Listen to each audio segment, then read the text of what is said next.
안녕하세요. 저는 아들 하나, 며느리 하나를 둔 평범한 시골 할머니입니다. 제가 이렇게 사연을 보낸 이유는 제가 금쪽까지 생각했던 아들놈과 며느리 때문입니다. 아무리 세상이 바뀌었다고 해도 뭐 이런 일이 있나 싶어서 말이죠.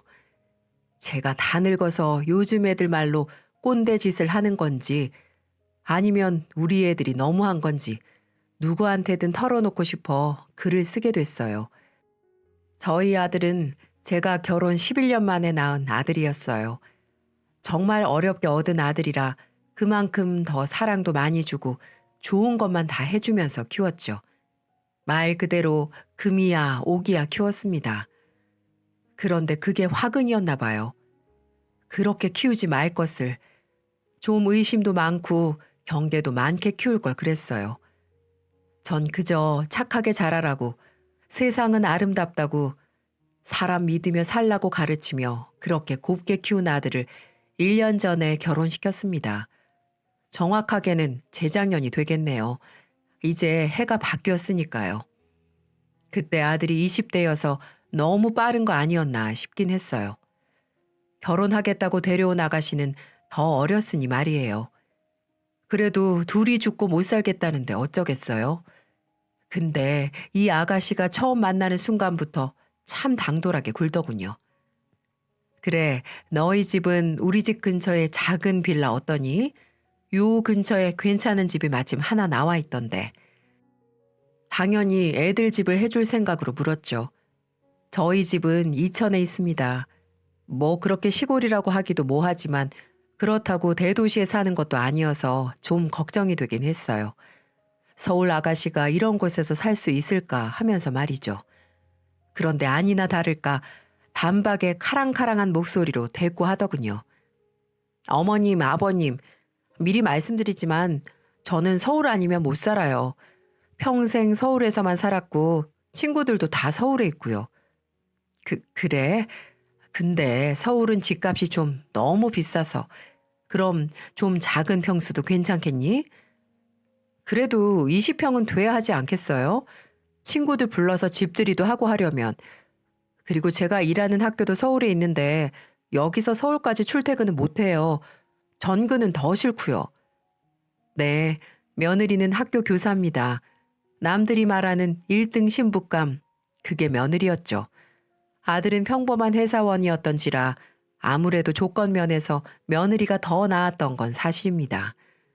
그치만 그거 이상으로 며느리는 굉장히 당차고 자기 할 말은 꼭 하는 아이였죠. 학교에서 1시간 안에 출퇴근할 수 있는 곳으로 집 마련해 주세요. 그게 결혼 허락을 받으러 온 며느리가 한 마지막 말이었습니다. 며느리를 보낸 뒤 아들에게 살짝 얘기했죠. 예, 서울에 20평 넘는 집 구하려면 돈이 얼만데 어디 가까운 경기도는 안 되려나? 네가 얘기 좀 잘해봐.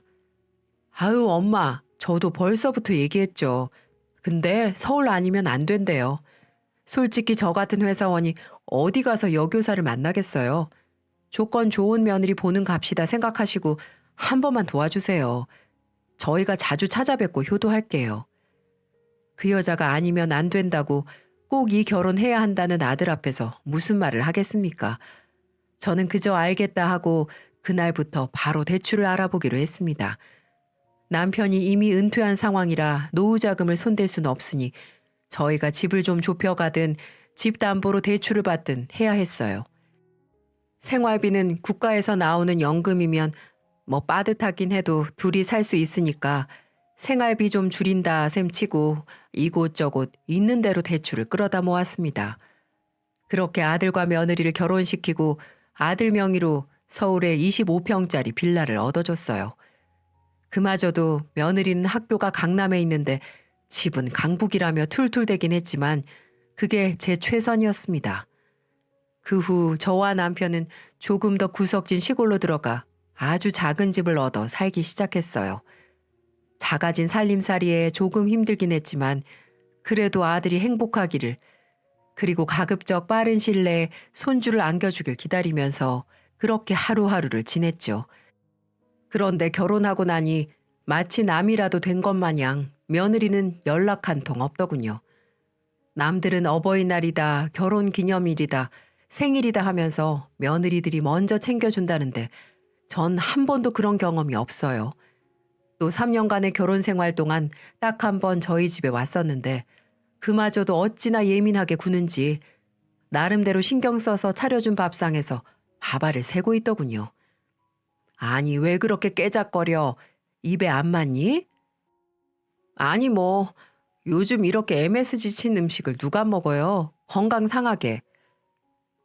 뭐? 이거 다 내가 농약 한 번 안 뿌리고 농사 지어서 만든 거라 몸에 좋은 거야. 그냥 입맛이 없네요. 저는 그냥 건너방에 가서 쉬고 있을게요. 그러더니 쏙 나가버리더군요. 사실 며느리가 그렇게 나간 것보다 그런 며느리를 보며 안절부절하는 아들 모습에 더 화가 났어요.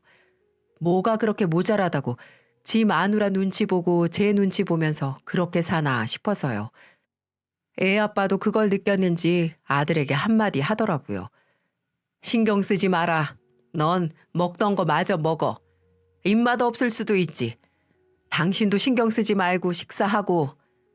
저는 한마디 할까 했지만 아들을 생각해서 그냥 넘어갔습니다. 그리고 식사가 끝나자마자 며느리는 불이 나게 아들을 데리고 서울로 올라가더군요. 그 후 며느리의 얼굴을 볼 수가 없었습니다. 목소리라도 들으려면 제가 먼저 몇 번이고 전화를 걸어야 했죠. 사실 무소식이 희소식이라는 말이 있는 것처럼 소식이 없는 게 더 좋은 걸 수도 있겠다 생각하기로 했어요. 잘 사니까 별 문제 없으니까 연락이 없겠지. 그러다가도 애들 소식도 궁금하고 혹시 좋은 소식은 없는지 궁금하기도 해서 못 참겠을 때면 아들에게 전화를 걸었죠. 아들, 잘 지내고 있니? 밥은 잘 챙겨 먹고 있고? 네, 엄마. 전 잘 지내요. 먼저 연락드렸어야 했는데 죄송해요. 아이고, 아니야. 바쁠 텐데 뭘. 통화하고 싶으면 내가 하면 되지. 저기 네 댁은 뭐 좋은 소식 없대니? 어제 내가 참 신통방통한 꿈을 꿔서 말이야. 아, 그거 아닐 거예요. 어? 그 사람이 아직 애 가질 생각 없다고 해서 당분간은 계획 없어요. 아니, 애를 안 낳는다고? 그럼 언제 낳으려고? 그 사람 아직 어리잖아요. 이제 27인데 좀 더 놀게 해줘야죠. 아니, 뭐 그렇긴 하다만 좋은 소식 생기면 꼭 엄마한테 가장 먼저 연락드릴게요. 잘 지내시고요. 그래, 알았다. 그렇게 통화를 끝냈고 내심 애들이 아이를 나중에 낳을 거라는 말을 들으니 조금 섭섭하기도 하더군요. 손주만 기다리고 있었는데 말입니다. 그래도 아들 말대로 며느리가 아직 젊고 아들도 젊으니까 내가 좀 기다려주자 했어요. 남편이 애들 소식 물어볼 때면 그저 아유 바쁘대요 한마디로 퉁치곤 했고요. 그렇게 애들 결혼 후 반년이 지난 어느 날 생각지도 못한 소식이 들려왔습니다. 며느리가 임신을 했다는 거였어요. 엄마, 그 사람 임신했어요. 어머 어머, 웬일이라니. 잘 됐다. 잘 됐어. 얼마나 됐대? 아직 얼마 안 됐어요. 이제 막 10주 됐대요. 아이고 장하다 장해. 우리 며느리 뭐 좋아하니? 엄마가 잔뜩 만들어서 올라갈게. 저는 신이 나서 힘든 줄도 모르고 3단 찬압 3개에 며느리가 좋아하는 음식을 가득가득 담아 이고 지고 서울까지 혼자 올라갔습니다. 그런 저를 보며 남편은 손주 생긴 게 그렇게 좋냐며 괜한 핀잔을 주기도 했지만 뭐 어떤가요? 손주가 생겼다는데. 그렇게 부랴부랴 올라간 서울, 그리고 애들 집 문 앞에서 청천벽력 같은 소리를 듣게 됐습니다. 아, 나 애 안 낳는다고. 그걸 얘기하면 어떡해? 아니, 생긴 애를 왜 안 낳아? 당신 애 키우는 거 싫어서 그러면 내가 다 키울게. 어? 그니까 우리 낳자. 애 낳으면 내 몸매는, 내 커리어는 나 집에서 애 보고 살림하면서는 못 살아. 난 태생적으로 바깥일을 해야 하는 사람이라고. 당신 몸매 이미 충분히 예쁘고 애 낳고 조리한 다음에 다시 일하면 되잖아. 일하는데 방해 안 되게 내가 애 다 볼게. 어? 그니까 제발. 저는 가슴이 쿵 내려앉는 것 같았어요. 마침 현관문이 살짝 열려 있길래 문을 벌컥 열고 들어가 소리쳤죠. 이게 무슨 소리니? 애를 안 낳는다니? 엄마. 어머니 오셨어요? 그제서야 애들은 목소리를 낮추더군요. 무슨 소리냐고 묻잖아. 처음부터 애들한테 화를 냈습니다. 그 순간은 정말 참을 수가 없더군요. 차라리 잘 됐어요, 어머님. 저 집에서 애나 보면서 늙고 싶진 않아요. 제 일하면서 살 거예요. 근데 애 낳으면 그 애를 누가 키우겠어요?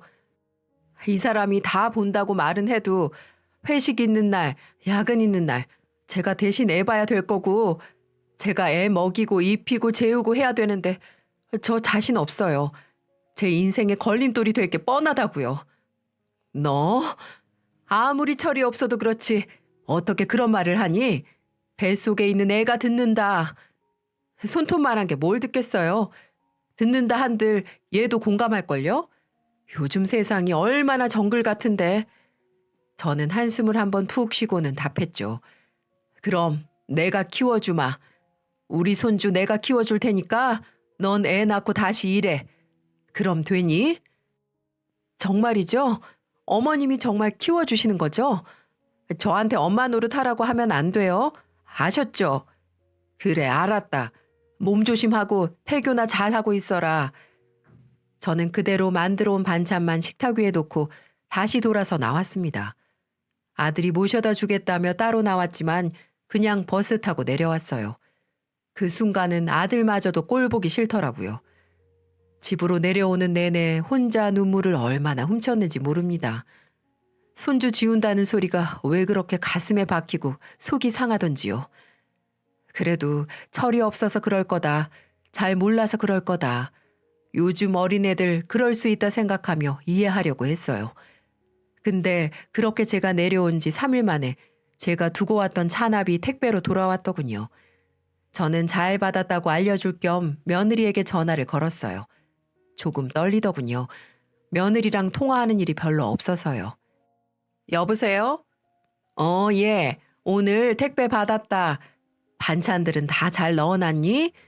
국물 있는 것들은 빨리 쉬니까 빨리 먹어야 돼. 그리고 불고기는 어머니 죄송한데 그거 다 버렸어요. 어? 뭐라고? 전 아무나 만든 음식 못 먹어요.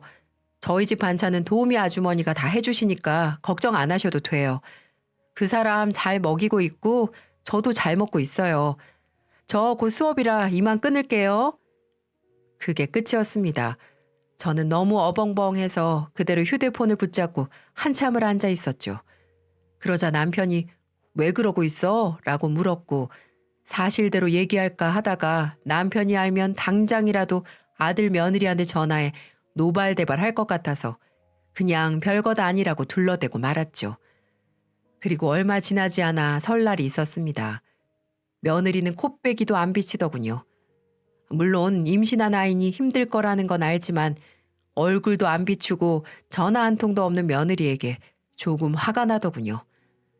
명절 다음 날 아들만 혼자 겨우 와서 밥 한 끼 먹고 올라가는 모습을 보며 어찌나 마음이 뭉클하던지 나만 무시하는 건 괜찮은데 우리 아들까지 무시하는 건가 싶어서 큰맘 먹고 며느리에게 전화를 걸어봤어요. 한참 신호가 간 뒤에야 봤더군요. 네, 어머니. 무슨 일이세요? 예. 아무리 그래도 명절인데 얼굴도 안 비치는 건 너무한 거 아니니? 지금 집이야? 내가 올라갈까? 너 몸 힘들어서 그런 거면 우리가 갈게. 그래도 얼굴 한 번은 봐야지. 집에 오셔도 저 없어요, 어머니. 그럼 어디 있는데? 친정 언니들이랑 제주도 여행 왔어요. 아니, 넌 여행 갈 기운 있으면 여기 와서 음식이나 좀 돕지. 어차피 어머니가 매년 하시던 거잖아요. 하시던 대로 하면 되는데요, 뭐. 저 언니들이 불러서 이만 끊을게요. 임신한 몸으로 이천까지 내려오기 힘들어서가 아니었어요. 놀러 가려고 말 한마디 없이 명절에 시댁에 안 온 거였습니다. 그것도 결혼하고 첫 명절을요.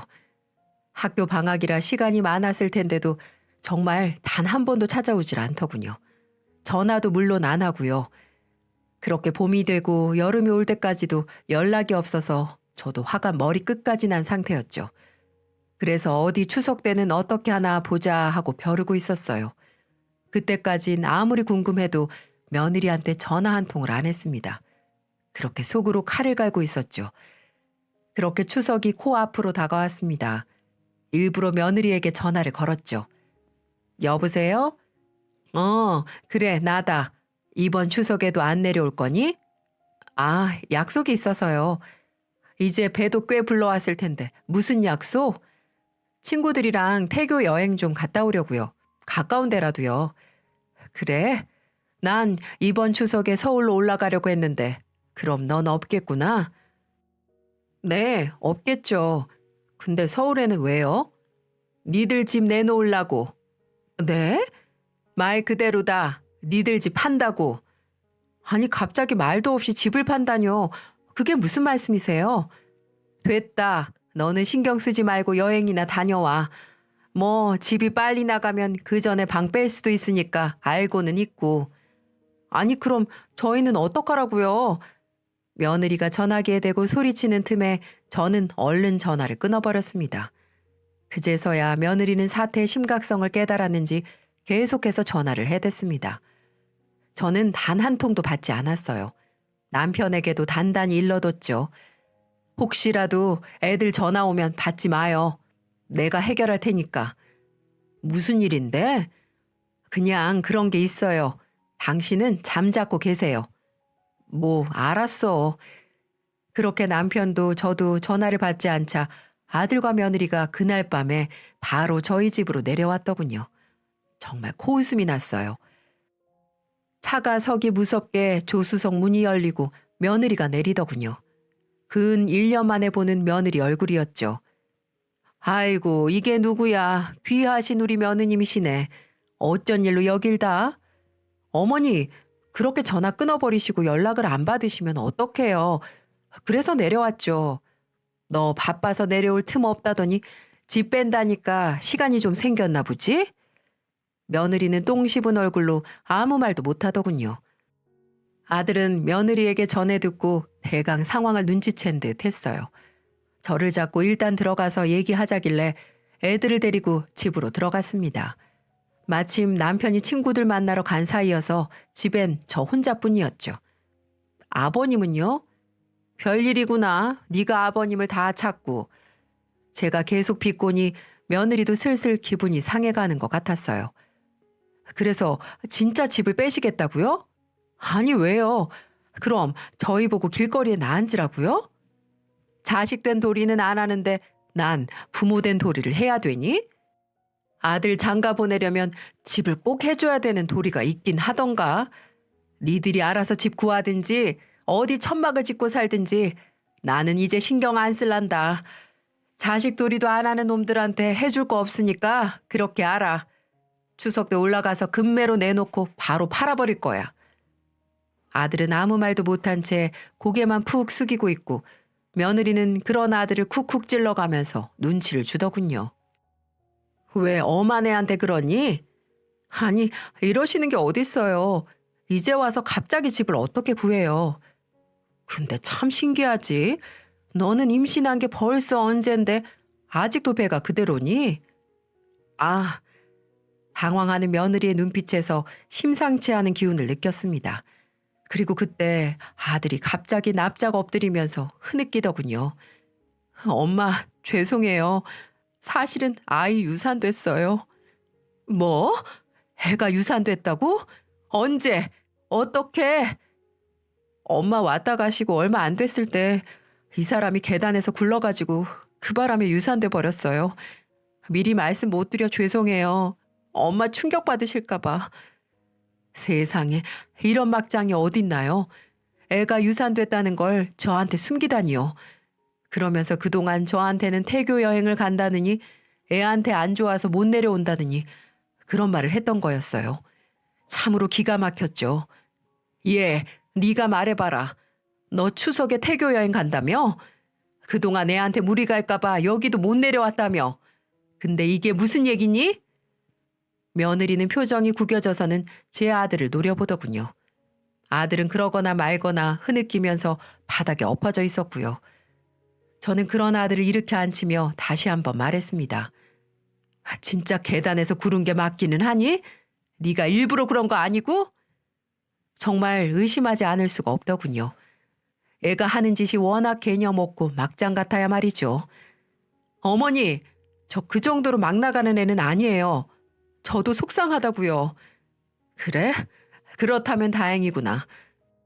아무튼 이제 자식돌이 강요 안 할 테니까 내 돈으로 편하게 살 생각도 하지 마라. 그때 갑자기 아들이 목소리를 높였어요. 생각도 못한 일이었죠. 엄마, 저 이혼하려고요. 저와 며느리 모두 처음 듣는 말에 깜짝 놀라 아들을 바라봤습니다. 이혼이라니? 무슨 일이 있었니? 아들 입을 통해 들은 그간의 일은 정말 기가 막혔습니다. 저 이 사람 도저히 감당 못하겠어요. 어떻게든 버텨보려고 했는데 차라리 잘 됐어요. 이번 기회에 이 사람이랑 이혼할래요. 제 월급 이상으로 매달 카드값 써제끼는 것도 더 이상 못 참겠고 맨날 술 마시고 취해서 들어오는 것도 못 참겠어요. 어디 그뿐이게요? 자기 교사라고 저 같은 사람이랑 결혼할 사람 아니었다고 주변 사람들한테 험담까지 하고 다녀서 제가 얼굴을 들고 다닐 수가 없어요. 저는 피가 거꾸로 솟는 것 같았습니다. 물론 직업 면에서 평범한 회사원인 제 아들이 부족하다고 생각할 수도 있었겠죠. 하지만 다른 사람들 앞에서 대놓고 망신을 주고 사치나 부리는 사람이었다니 애초에 서울 아니면 못 산다고 할 때부터 알아봤어야 하는데 제 불찰이었죠. 저는 그대로 며느리 머리채를 휘어잡았습니다. 야, 이년아, 나한테는 못했어도 적어도 내 아들한테는 잘했어야지. 어디 감히 누굴 무시해? 내가 그래도 이혼만은 안 시키려고 그랬는데 안 되겠다. 넌 맨몸으로 쫓겨나 봐야 정신 차리지 아주. 그러자 며느리는 갑자기 무릎을 꿇고 저와 아들에게 싹싹 빌더군요. 잘못했어요. 정말 잘못했어요. 한 번만 봐주세요. 앞으로 명절마다 꼬박꼬박 내려오고 연락도 잘 드릴게요. 제 씀씀이도 줄이고 또 이 사람 흉도 안 볼게요. 그러니까 제발 도와주세요. 집 팔지 마시고 이 사람도 좀 알려주세요, 어머니. 제발요. 며느리는 울고불고 매달렸지만 이미 저희 두 사람의 마음은 떠난 상태였어요. 그 누구도 며느리의 말을 듣지 않았죠. 이 사람이랑 이혼하면 저희 집에서도 쫓겨나요. 제발, 제발 한 번만 용서해 주세요. 당신도, 그래도 나 교사잖아. 나중에 연금도 나오고 이런 1등 신부감 찾기가 어디 쉬워? 그니까 한 번만 눈 딱 감고 넘어가죠. 그 와중에도 지는 교사라고 어찌나 뻐겨대는지 어이가 없었습니다. 뒤늦게 돌아온 남편이 그 꼴을 보고 호통을 치더군요. 이게 다 무슨 꼴이야? 그도 그럴 것이 며느리는 무릎 꿇고 울고 있지 아들이랑 저는 팔짱 끼고 딴 데 보고 있지. 딱 봐도 저희가 며느리를 괴롭히는 것처럼 보였겠죠. 그래서 저는 그동안 숨겨왔던 모든 것들을 남편에게 이야기했습니다. 며느리가 아이를 지우려고 했던 거며 놀러 간다고 명절에도 안 오고 전화도 안 했던 거며 아이가 유산된 걸 숨긴 것까지도 말이죠. 남편도 노발대발 하더군요. 남편 성격이 워낙 불같은지라 집안이 쩌렁쩌렁 울릴 정도로 호통을 치고 아들 등짝을 패기 시작했어요. 야, 이 자식아, 네가 뭐가 모자라서 그러고 살아? 진작에 말했어야지. 부모라고 무조건 자식 위해서 희생해야 된다는 법 없다. 자식돌이 안 하면 부모도 부모돌이 안 하면 그만인 거야. 어디서 이런 막대 먹은 게 들어와서? 남편은 뒷목을 잡으며 쓰러지려고 했고 저와 아들이 겨우 진정시켜 건너방에 눕혀드리고 돌아왔죠. 그때까지도 며느리는 망부석 마냥 무릎을 꿇은 채 그대로 앉아있더군요. 됐다. 이제 그러고 있을 거 없어. 네가 백날을 그러고 있어도 내 마음은 안 변할 거고 넌 이 길로 네 짐 챙겨서 친정으로 가거라. 며느리는 잠시 말이 없더니 표독스러운 눈빛으로 저를 올려다보더군요. 제가 이대로 물러날 것 같아요? 이혼하면 어차피 이 사람 재산의 반은 제 건 거 아시죠? 재산 분할해야죠. 부부 공동 재산인데. 그럼 그 집의 반도 제 거란 소리예요. 그래도 후회 안 하시겠어요? 제가 당황하자 아들이 나서더군요. 재산 분할? 당신이 우리 재산의 깃털만큼이라도 도움된 게 있어? 맨날 사치하고 돈 쓰러 다니기 바빴지. 저축을 한번 해봤어? 집안일을 한번 해봤어? 그리고 그 집이 왜 반은 당신 거야? 우리 부모님이 해주신 건데. 어디 법대로 해보자고. 이렇게 된 이상 나도 가만 안 있어. 이혼녀 딱지 달아도 나는 여교사라 더 좋은 집으로 시집갈 수 있거든. 당신은 과연 그럴 수 있을까? 내세울 거 하나 없는 셀러리맨이. 그래, 그 잘난 여교사랑 내가 산 대가로 여태 고통받았으니까 재산은 절대 못 줘. 어디 법원에 가보자고. 누가 이기나. 그렇게 애들은 각자 서울로 올라갔습니다. 아들 차를 타고 내려왔던 며느리는 버스를 타고 올라갔는지 택시를 타고 올라갔는지 일단 집에 들어가서 짐은 챙겨 나갔다고 하더군요. 그리고 얼마 뒤 아들로부터 본격적인 재판이 시작되었다는 이야기를 들었죠. 이혼이라는 게 하루아침에 되는 일은 아니더군요. 소송을 시작하고 법원을 몇 번이나 들락거리고 나서야 판결이 나더군요. 결과는 역시 예상했던 대로였어요. 며느리는 자기가 번 돈도 제 아들이 번 돈도 자기 사치에 쓰기 바빴고 재산 증식이나 유지에 기여한 바가 없기 때문에 결혼할 때 가지고 왔던 혼수 정도만 가지고 돌아오게 됐습니다. 그리고 오히려 결혼 파탄의 책임을 물어 저희 아들에게 위자료까지 주어야 하는 신세가 됐죠. 법원 앞에서 봤던 며느리의 마지막 모습이 아직도 눈에 선합니다. 그래도 최종 판결이라길래 걱정이 돼서 서울에 올라갔었는데 법원 앞에서 절 마주치고는 시뻘개진 눈으로 있는 힘껏 노려보더군요. 그리고는 신경질적으로 차 문을 쾅 닫고는 쌩안이 사라졌습니다. 그렇게 며느리와 저희의 인연은 끝이 났습니다. 제 아들은 요즘 같은 회사에서 일하는 여직원과 좋은 만남을 갖고 있고요. 며느리는 들려오는 소문을 듣자 하니 시골로 강제 정근을 당했다고 하더군요. 무슨 일이 있었던 건진 모르겠지만 서울이 아니면 못 산다던 애가 시골로 전근을 갔으니 얼마나 힘든 삶일지는 안 봐도 비디오였죠. 자식에게 저를 부양하라고 강요할 생각은 추호도 없었어요. 하지만 전화 한 통, 명절에 얼굴 한 번 안 비치는 며느리는 좀 괘씸하더군요. 요즘 그런 얘기 있잖아요. 시집살이 시킨다고 할까봐 오히려 시어머니들이 며느리 눈치를 본다고요. 배려해주는 건 좋지만 며느리 눈치를 볼 필요까지는 없을 것 같습니다. 부모이기 때문에 누릴 수 있는 권리가 있고 부모이기 때문에 해줘야 할 도리가 있죠. 할 도리를 했다면 권리를 지킬 줄도 알아야 합니다.